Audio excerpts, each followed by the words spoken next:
So you're in a wreck and you find out from the driver's exchange form that the police officer gives you at the scene that the person that caused your wreck is from Tennessee or Alabama or Montana or Illinois.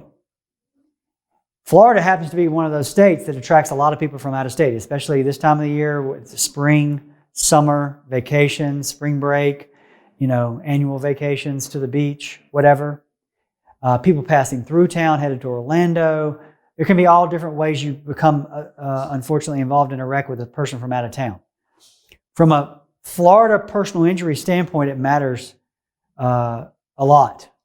Who hits you? Who causes the wreck? We've gone over in other videos in this series about what happens when two Florida people hit each other, which is the majority of the car wrecks here in Florida. Florida's law applies, and Florida's NoFault Law applies, and that has a significant impact on how your case is worked up and handled.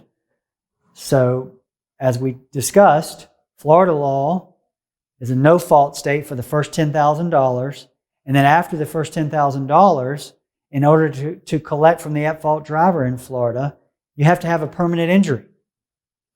You can't ask for pain and suffering, mental anguish, emotional distress, disability, loss of the capacity to enjoy life in the past or in the future. You can't ask for any of those things that make cases valuable, basically, on top of your bills, unless you have a permanent injury in Florida if your car wreck case is governed by Florida's no-fault law.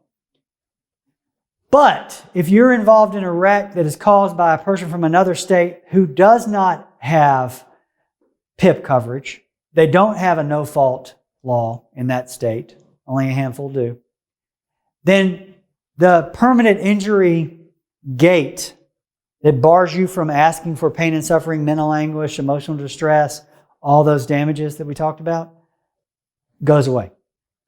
That's significant because if you are involved in a car wreck and it's a person from a different state, then in all likelihood, you're not going to be subject to the permanent injury threshold gate that bars you from asking for non-economic damages like pain and suffering, mental anguish, emotional distress, the things that make these cases valuable. That's really important to know. So if you're involved in a car wreck with a person from a different state, you really need to talk to a lawyer that specializes in this kind of work. If you have questions about that, you can find us on the web at zarzaurlaw.com or call us at 855-HIRE-JOE. Thank you.